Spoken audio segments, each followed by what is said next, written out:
It was February 1972, I think, the school production of Fiddler on the Roof. I was cast as Tevye, the milkman in a remote Russian village, who told us that fiddlers on the roof had nowhere else to play their violins, and played on behalf of those whose roofs they sat upon, lamenting their poverty. Why, he's asked? Tradition, he sings. And so the eponymous song takes off. Thankfully for all, my operatic days ended before they began, as I had an accident at school which hospitalised me and removed me from the cast list. But I was reminded of this forgotten episode, so deeply buried in my psyche, when preparing for this reflection, because the tradition of lament is an extremely strong one in the Bible. It's an extremely strong tradition in Judaism, and a tradition which we have lost, or perhaps discarded, or perhaps buried deep in our Christian liturgy, as if we no longer needed it, in a world of seeming perpetual progress, unremitting economic growth, and mastery over creation.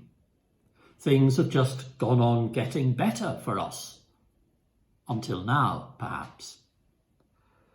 So it's time to dig deep again into this forgotten tradition of lament, at a time of lockdown, of forced isolation, as a sense of bewilderment or loss of control or purpose sweeps over humankind.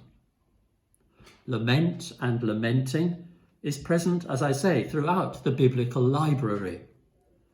At heart, I suppose one could say it is prayer out of pain. And it is to be found, of course, in the Psalms. Over a third of the 150 Psalms we have are Psalms of lament. Typically words like, "Has God forgotten to be gracious? How long, O Lord?" Many times in the historical books like Chronicles, when attacks take place on the people of Israel, they cry out, "We do not know what to do, O God. Execute judgment, will you not?" Or famously, the book of Job, a very long, 42 chapters long lament. "Why did I not die at birth? Why did I not come out of the womb to expire?" Or the prophets call the people to lament with sighs and cries, with ashes and sackcloth. "My wounds are incurable." Or as they say, "What is the burden of the Lord? You are." Indeed, there's a whole book called Lamentations, describing the dire situation and the bitter emotions of the people after the destruction of Jerusalem. If you want to feel the pain of that, listen to the fabulous Lamentations of Jeremiah by Thomas Tallis. In the Gospels too, we hear those cries coming out of pain. The sick and isolated who cry out like Bartimaeus, "Jesus, have pity on me."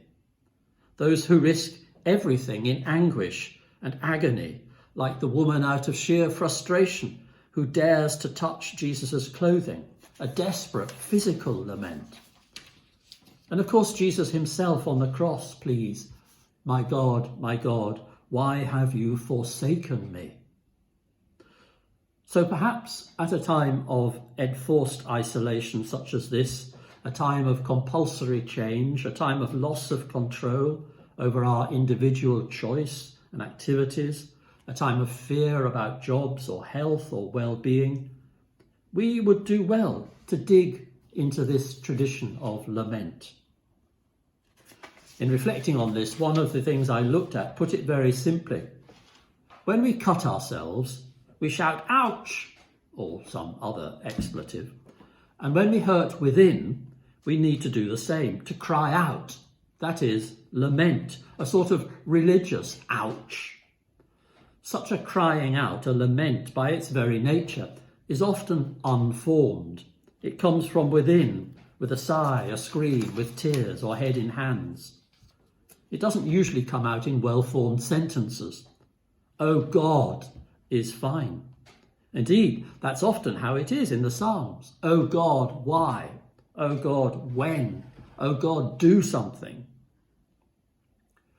Christian teaching describes God as being both immanent and transcendent, that is, both immediate in the now and beyond all time and measure.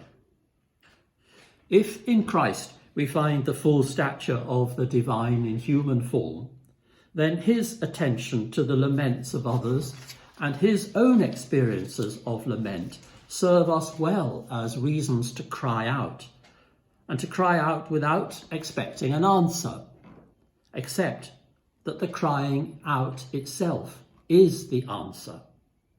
What's happening, God? Why do you let this happen? Why me? Are not questions so much requiring an informative answer, so much as cries of pain, in which Christ is already present, enduring, sharing that pain with us. Remember, even in his risen life, Christ comes to those who look for him with the scars of crucifixion still. Or look at this image of the Isenheimer altarpiece. Look at the sores, the suppurating ulcers on Christ. They say on this altarpiece, designed to be looked at by plague sufferers in their hospital chapel in 1516, that Christ is with you. It says, look at your own sores and see, he shares them too. He is with you in this plague. Immanence and suffering beyond all measure, transcendence, suffering beyond all measure into new life, not by wiping out the wounds, but by bearing them, not letting them define us, but transforming them, carrying them beyond all understanding. That's Christ's way. Lamentation is often the result of wounds, sometimes self-inflicted, sometimes circumstantial, or a force beyond our control, caused, as the Bible often describes them, by our enemies. I'm personally very uneasy about the current verbal imagery of COVID-19 as warfare, and very particularly worried, as if evoking gritty England fighting off the enemy alone in a quasi-Dunkirk spirit is somehow helpful to the issue of a global pandemic, in which it is only with worldwide cooperation and commitment there is a clue to our future. So I would want to see us using the strong biblical tradition of lament, not as a war cry, but as an act of faith. For to cry out to God in formed or unformed shout, or in silent confusion, is not denying God, but is about trusting God. Lament underscores the truth that faith is not about intellectual assent, but about relationship. And when we don't understand where relationship is going, we're confused and pained. Lament is not loss of faith. It is an expression of doubt, yes, but doubt is a core part of faith. Doubt and despair are very different beings. Despair is not lament. Despair implies there is nothing to be done. We've got to the end of the road.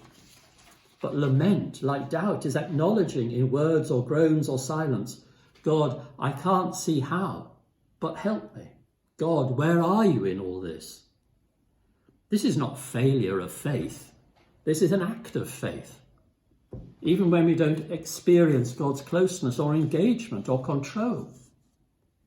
Perhaps one could even argue the contrary, that our forgetting the art of lament is a failure of faith. For we've come to believe that, yes, we can, is all there is to life. And now this.